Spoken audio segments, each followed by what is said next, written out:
दुसऱ्या दिवशी आम्ही नेहमीसारखे उशिरा उठलो. हॉटेलमध्ये जरी रोज खोली व्यवस्थित करून देत असले, तरी आईला आणि मला सुद्धा स्वतःचा बिछाना स्वतःच नेटका करून ठेवण्याची सवय आहे. नाश्ता तसा आम्ही थोडक्यातच भागवला. कारण आमची दुसरी सवय म्हणजे नाश्ता केल्यानंतर परत खोलीवर जाऊन 1.5 तास ताणून द्यायची. मात्र आज आम्हाला त्या 3,000 वर्षांपूर्वी वसवलेल्या गावी जायचं आहे, नाही का? इतर कोणत्या देशात आम्हाला असे गाव पाहण्याची संधी मिळणार नाही. सर. हा. ये.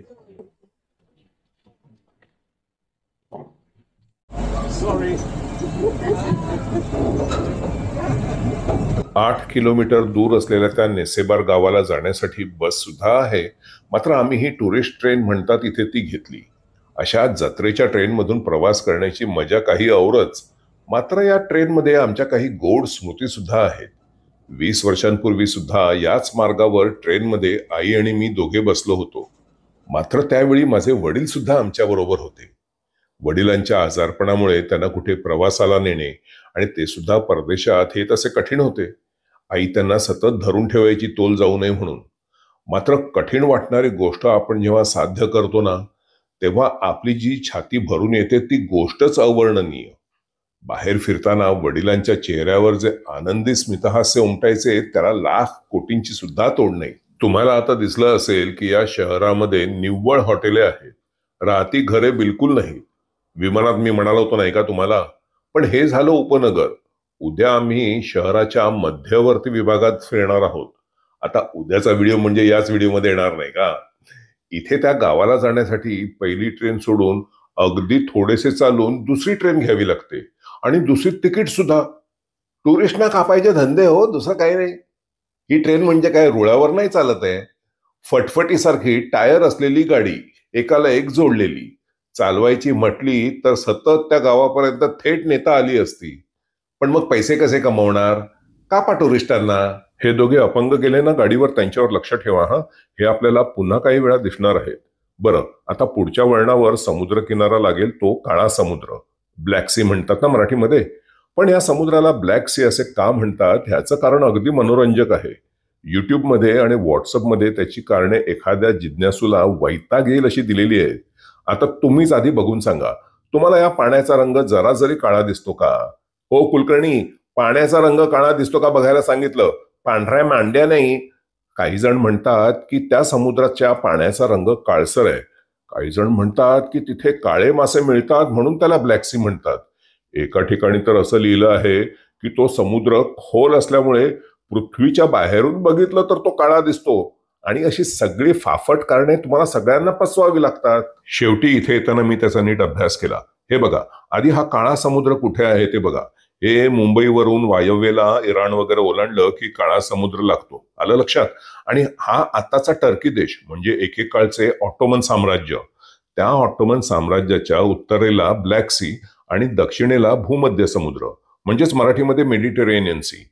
ऑटोमन सैन्याच्या भाषेत उत्तर दिशेला काळा म्हणत आणि दक्षिण दिशेला पांढरा. लढाईतली भाषा आहे ती. आणि म्हणून त्यांच्या उत्तरेला असलेल्या समुद्राला ब्लॅक सी असे नाव पडले. आणि ह्या त्या काळ्या समुद्राच्या पश्चिम किनारपट्टीवर हा बल्गेरिया देश. आणि बल्गेरिया देशाच्या समुद्र किनाऱ्याला लागून इथे आम्ही बुर्गासमध्ये राहत आहोत. आणि तिथून आता या ट्रेनमधून या नेसेबार गावी आलो. अशी गावे जगाच्या पाठीवर काही मोजकीच. म्हणजे 3,000 वर्षांपूर्वी वसवलेले गाव तेव्हापासून आजपर्यंत इथे सतत वस्ती आहे. अनेक देशांमध्ये अशी काही 1000 वर्षांपूर्वीची गावे आहेत. मात्र तेथील लोकवस्ती कशी होती याची चित्रे आणि पुतळेच केवळ संग्रहालयात पाहायला मिळतात.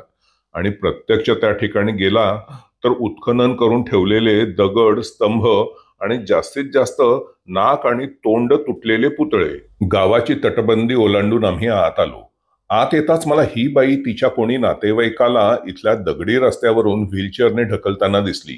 मला अचानक 20 वर्षांपूर्वीची आठवण झाली. हीच ती जागा जिथे मी माझ्या वडिलांना व्हीलचेअरवरून ढकलून फिरवले होते. अख्खं गाव दिवसभर ढकलून काय हवा गेली होती माझी म्हणून सांगू तुम्हाला. मात्र माझे वडील तेव्हा एक वाक्य म्हणाले आणि त्यामुळे माझी छाती गर्वाने एवढी भरली की त्यातील हवा अजून जरा सुद्धा ही सुटलेली नाही. माझे वडील इथे असताना म्हणाले होते की मी जेव्हा तरुण आणि धडधाकट होतो तेव्हा सुद्धा मी एवढं फिरलेलो नाही जेवढं तू मला आज फिरवत आहेस. हे नेसेबार गाव म्हणजे संपूर्ण युरोपातील सर्वात जुने गाव, जिथे आजही लोक राहतात. 3000 वर्षांचे गाव म्हणजे इथे ग्रीक, रोमन, ऑटोमन या सर्व साम्राज्यांच्या इथे सत्ता होऊन गेल्या.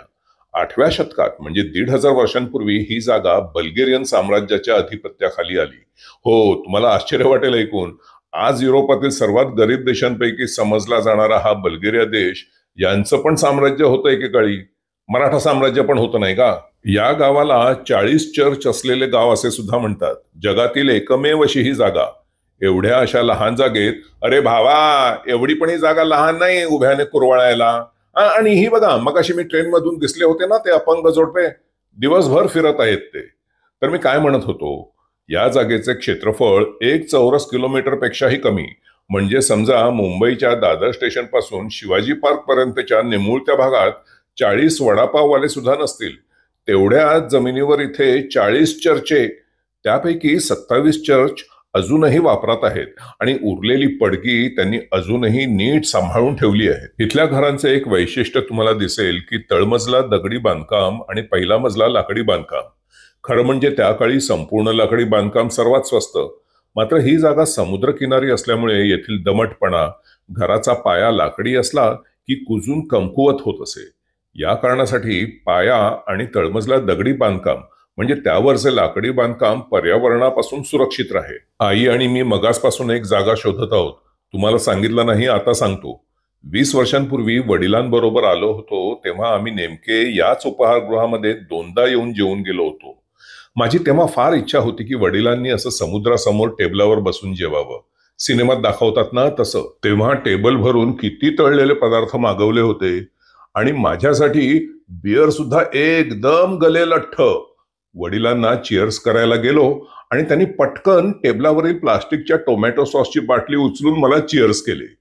आणि त्यावेळी शामूला पहिल्या घोटालाच चढायची आणि त्याचे चाळे सुरू व्हायचे. आजकाल तसं नाही. आजकाल चाळे करण्यासाठी मला काहीही घ्यायची गरज लागत नाही. फरक एवढाच की आता त्याच जागेचे भाव मला परवडत नाहीयेत. अहो, तेव्हा कामाला होतो मी, थोडे पैसे खुळखुळायचे खिशात, पण तेव्हा ते पैसे खर्च केले त्याचे खरे सार्थक झाले. नाहीतर आता कबरीवर जाऊन हार तुरे चढवण्यात पैसे फुक्कट घालवले असते आणि त्याने जास्तीत जास्त स्वतःच्या मनाचं थोडं समाधान झालं असतं, ते सुद्धा कदाचित. माझ्या वडिलांच्या सगळ्याच गोष्टी मला पटतात असे नाही. मात्र त्यांच्या एका गोष्टीचा मात्र मी त्यांच्यापेक्षाही जास्त समर्थक झालो आहे. वडील म्हणायचे, मी मेल्यावर माझ्यावर एकही पैसा खर्च करू नकोस. माणसाने कोणासाठी जे काही करायचे ते तो माणूस जिवंत असताना करावे. एकदा माणूस मेला म्हणजे त्याचं शरीर म्हणजे कचरा, त्याला वास सुद्धा येतो काही तासांनी. त्याची लवकरात लवकर कमीत कमी पैशात विल्हेवाट लावावी आणि आपल्या आयुष्यातील दुसरा कोणी प्रिय व्यक्ती जो जिवंत असेल त्यावर ते पैसे खर्च करावे. मेलेल्या मनुष्यावर केलेल्या खर्चाचा त्या प्रेताला काडी मात्रही फायदा होत नाही आणि आपण खरे ते त्याच्यासाठी काही करतच नाही. करतो ते स्वतःच्या समाधानासाठी आणि नातेवाईकांना आणि मित्रपरिवाराला दाखवण्यासाठी. मी आमच्या घरातल्या गोष्टी सांगत आहे बरं का. इतर कोणी धार्मिक विश्वासूंनी राग मानू नये. पण आता प्रेताची गोष्ट निघाली तर आठवलं, पोटात भूक पडली आहे थोडी. सकाळी नाश्ता झटपट करून निघालो होतो ना, विसरला का तुम्ही? का झटपट स्किप करून आला तुम्ही इथे? आई पण चालली थकून. चालली थकून? का थकून चालली? काय अर्थ निघतो नाही प्रेताच्या विषयानंतर बोलताना, चालली थकून. पण हे पण चुकीचं. चालली थकून पण नाही आणि थकून चालली पण नाही, चालून थकली. अरे काय होणार माझ्या मराठीचं. आली आली पोरगी आली. She will have one bowl of ice cream. Okay. Vanilla. Vanilla. Strawberry. Only Okay. one. And for me, coffee merengue. How you call it? Melange, yeah. It is with the cream. I think it's milk. melange, coffee, Melange. milk, cream, and chocolate sauce, yeah? It's a thick cream, right? It's a milk it's a cream on the top, yeah? Milk cream.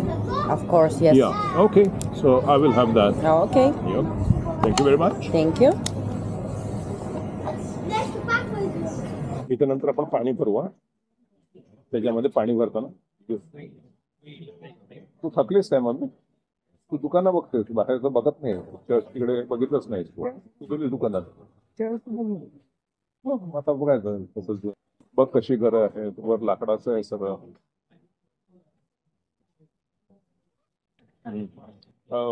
Here you are. Thank you very much. आई म्हणाली होती भूक लागली आणि शेवटी तिने फक्त आईस्क्रीमच घेतलं खायला. मी सुद्धा तिला जास्त आग्रह केला नाही. आणि काही तासांनी हॉटेलमध्ये जाऊन जेवण आहे नाही का कुरणावर चरल्यासारखं खायला. नशीब आम्ही ते दुपारचं जेवण सुद्धा नाही घेतलं हॉटेलसोबत. म्हणजे हॉटेलमध्ये केवळ राहून सकाळचा नाश्ता मिळतो, त्याला बेड अँड ब्रेकफास्ट म्हणतात. बहुतेक हॉटेलमध्ये तो हॉटेलच्या किमतीत समाविष्ट असतो. म्हणजे नाश्ता करायचा नसेल तर म्हणून भाडे काही कमी होत नाही. आणि दुसरं म्हणजे हाफ बोर्ड, जे आम्ही घेतलंय, म्हणजे सकाळचा नाश्ता आणि रात्रीचं जेवण नाही. आणि काही जण फुल बोर्ड घेतात, म्हणजे त्यामध्ये दुपारचं जेवण सुद्धा आलं. कॅफेच्या समोरच या चित्रकाराने आपल्या चित्रांचा थाट मांडला होता. हेच एखाद्या बंद जागी असतं तर त्याला आपण गॅलरी म्हणालो असतो. अशा जागी आईची चांगली गट्टी जमते आणि तिच्या गप्पा सुरू होतात. मी म्हणतो इथे या गावाच्या काही आडवळणी मार्गातून फिरून घेतो. आतापर्यंत सर्व भाग ती पर्यटकांची गर्दी असल्यामुळे गाव कमी आणि दुकाने जास्त झाली होती. जरा चालू जास्त तर संध्याकाळच्या जेवणासाठी पोटात जागा पण रिकामी व्हायची. तसं हे नेसेबार गाव आज जेवढं दिसत आहे ते खरे त्याच्या दुपटीने त्याचा आकार होता. समुद्राची पातळी वाढल्यामुळे कालांतराने जवळपास अर्धे गाव पाण्याखाली गेलं आहे. इथले सर्वात पुरातन चर्च आणि कोण एक राजवाडा आणि आणखीन काही गोष्टी अजूनही थोड्या बहुत पाण्याखाली शाबूत आहेत. आता तिथे पाण्याखाली वगैरे जाऊन व्हिडिओ काढणार नाहीये मी, ओलं होईल ना सगळं. मात्र एक जागा मी पाहायला चाललो आहे आणि त्याची इतिहासातील गोष्ट फार मनोरंजक आहे. ऐकायची का तुम्हाला? म्हणजे इथे अशा अनेक दंतकथा आहेत, कळलं का? ऐतिहासिक पुरावे म्हणून त्यातील काही लिखाण शिल्लक राहिलेले नाही. आजचे टर्की मधील इस्तंबूल शहर, तिथे एकेकाळी रोमन सत्ता होती. तेव्हा इस्तंबूल शहराचे नाव होते कॉन्स्टँटिनोपल. तिथल्या एका राजघराण्यातील मुलीचे नाव एलुशा. आता ती सुंदर होती हे काही सांगायलाच नको. राजांच्या गोष्टींमध्ये राणी किंवा राजकुमारी आली तर ती नेहमीच सुंदर असते. जणू काही साध्या थोबाडाची माणसं राजघराण्यात जन्म घेतच नाही आणि कुरूप राजकन्येचा जणू काही कोणी इतिहास लिहिलाच नाही कधी. आजकाल काही नाममात्र राजघराणी आहेत जगामध्ये, त्यापैकी काहींचे चेहरे पाहिले तर ते चेहरे सुद्धा नाममात्रच म्हणावे लागतील. पण ही एलुशा म्हणतात की ती एकेकाळी तिथल्या सम्राटाची बायको पण होती आणि ती अत्यंत दयाळू होती. गोरगरिबांची आणि आजाऱ्यांची ती मदत करायची. पण पुढे म्हणतात की तिने काहीतरी लफडं केलं. आता इतरांची लफडी सांगायला हे काही चॅनल नाही बनवलंय, पण त्या लफड्यानंतर त्या सम्राटाने एलुशाचे राज्य घराण्यातील पद काढून घेतले आणि तिला समुद्र पार असलेल्या या नेसेबार गावी तडीपार केले. त्या काळी हे नेसेबार अगदी छोटे म्हणजे मच्छीमारांचे वगैरे गाव होते. राजाचे सैनिक तिला हातामध्ये कुठलीही वस्तू घेऊ न देता इथे किनाऱ्यावर सोडून गेले. एलुशाने आपल्या अंगावर फक्त एक तो ख्रिश्चन लोकांचा क्रॉस असतो ना, तसा एक दडवून आणला होता. हे जे ठिकाण आहे या ठिकाणी एलुशाची झोपडी होती आणि ती किनाऱ्यावरील गोरगरिबांना आणि मच्छीमारांना मदत करायची. एक दिवशी एक भयानक वादळ आले. उंच लाटांनी किनाऱ्यावर थैमान मांडले, मच्छीमारांच्या होड्या उलटल्या. एलुशा किनाऱ्यावर धावली आणि आकाशाकडे बघून प्रार्थना करू लागली. कदाचित समुद्राकडे बघून करत असेल हो, मी असाच म्हणालो. प्रार्थना म्हणजे आकाशाकडे बघून करतात ना सहसा. तर तिने प्रार्थना केली की देवा, माझ्या आजवरच्या प्रार्थना जर खऱ्या असतील तर या समुद्राला मला घेऊन जाऊ दे आणि या गरीब मच्छीमारांना मात्र वाचव. आता पुढचं तुम्हाला कळलंच असेल. एक लाट आली आणि एलुशाला घेऊन गेली. पण जर ती लाटेत वाहून गेली असेल तर तिने अशी प्रार्थना केली हे कोणाला बरं कसं कळलं असेल? काय माहित बुवा. आणि ती वाहून गेली, त्या बदल्यात वाहून गेलेले मच्छीमार परत किनाऱ्यावर आले का? नाही, म्हणजे प्रश्न आहे हो माझा. इथे कुठे त्याचं उत्तर लिहिलेलं नाही. नंतर इथल्या गावकऱ्यांना एलुशाने कॉन्स्टँटिनोपल वरून जो क्रॉस आणला होता ना तो सापडला आणि तो ठेवून तिच्या स्मृतिप्रित्यर्थ मगाशी तुम्ही पाहिलेले ते पडीक चर्च बांधले. म्हणजे त्यांनी पडीक चर्च बांधले असं नाही, चर्च बांधले आणि मग नंतर काही वर्षांनी ते आता पडीक झाले. पण या गावातील काही चर्च नंतर आलेल्या भूकंपामध्ये पूर्णपणे कोसळली. हे जुने चर्च कोसळल्यानंतर म्हणजे आता नुकते जवळजवळ 100 वर्षापूर्वीच त्यांनी नवीन बांधले. आता आमच्या वाटेतच चर्च लागले तर म्हणालो जरा डोकावून पाहू. अहो पण असे वाटेत दिसले म्हणून इथे चर्च पाहत राहाल तर तुमचा दिवस संपणार नाही.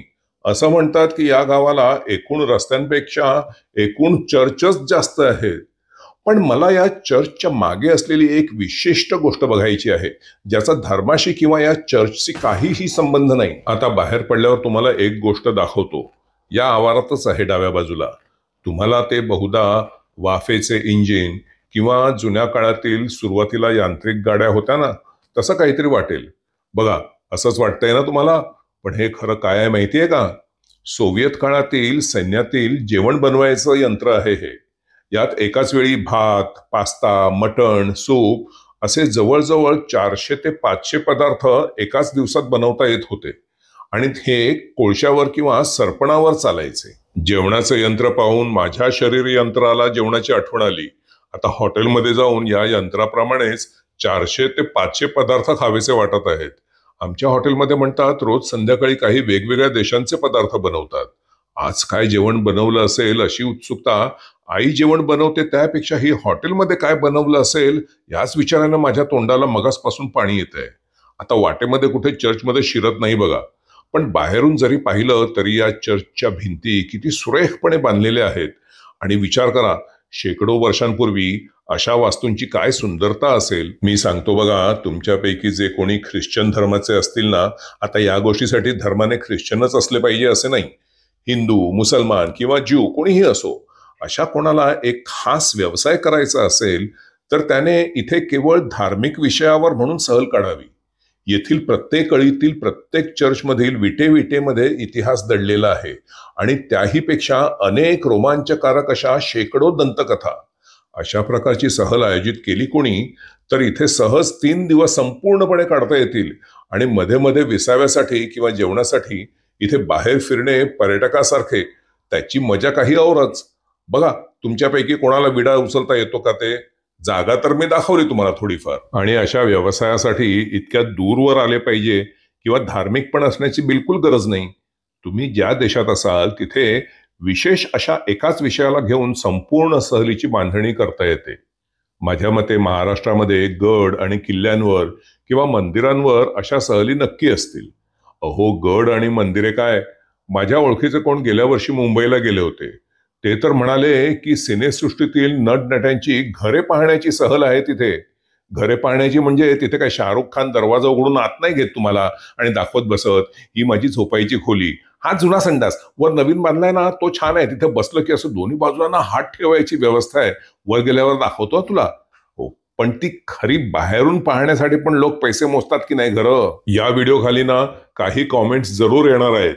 हा शामू याला स्वतःला ना काही काम ना काही धंदा आणि आम्हाला शिकवायला चाललाय. हो ते पण बरोबर आहे हो तुमचं. मला फक्त खाता येतं आणि तिथेच चाललो आहोत. येताना आम्ही ती टुरिस्ट ट्रेन घेतली. आता जरा बसने प्रवासाचा अनुभव. या गावाच्या आणखीन 5 किलोमीटर पुढे एक शांत असे गाव आहे. बहुधा ते उद्या परवा जाऊ बघायला.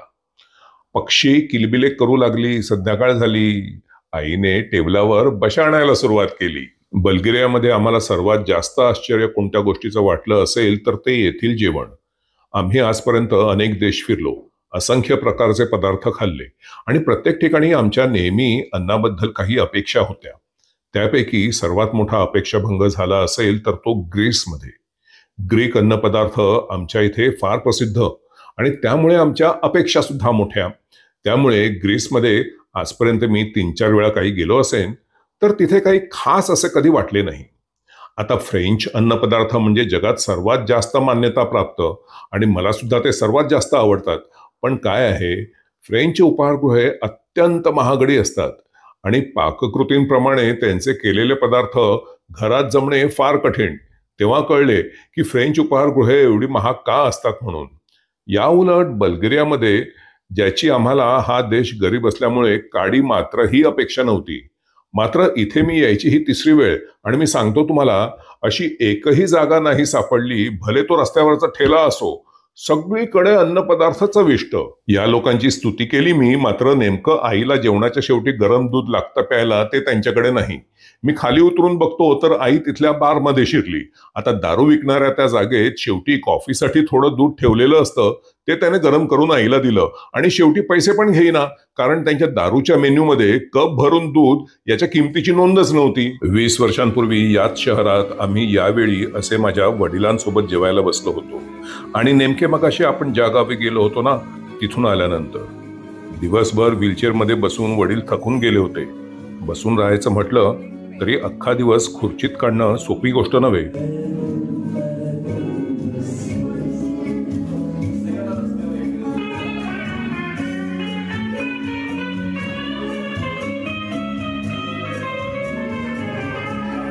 मी तेव्हा खटाळ होतो, आता थोडा जास्त.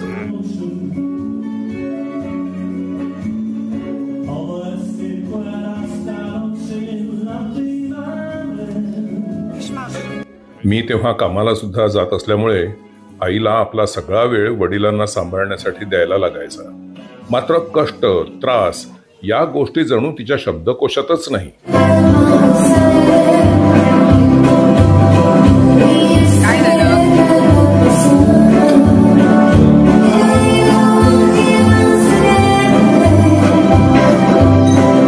आईला अगदी महागड्या ठिकाणी नेलं काय आणि बाहेर कुठे बाकावर बसून घरी बनवून आणलेलं सँडविच काढलं काय, तिला दोन्ही ठिकाणी सारखाच आनंद होई म्हणजे आता पण होतो.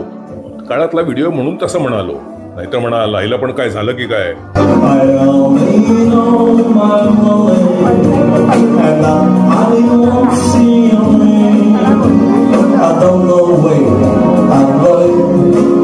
खादाडपणा हा बहुतेक आमचा घराणी असावा. आता जुने व्हिडिओ पाहत आहे तेव्हा मला त्याचा प्रत्यय येत आहे. मात्र तेव्हा सुद्धा असंच होतं बरं का. इतर वेळी काटकसर आणि मग एकदा पाऊस पडला की एकदम धो-धो. पैसे काढले होते ना. आणि हो, अहो बृहन्मुंबई महानगरपालिका, ही पहा तुमची मराठी माध्यमाची शिक्षिका इथे इंग्रजी गाणी गात आहे, ते पण अगदी तालात.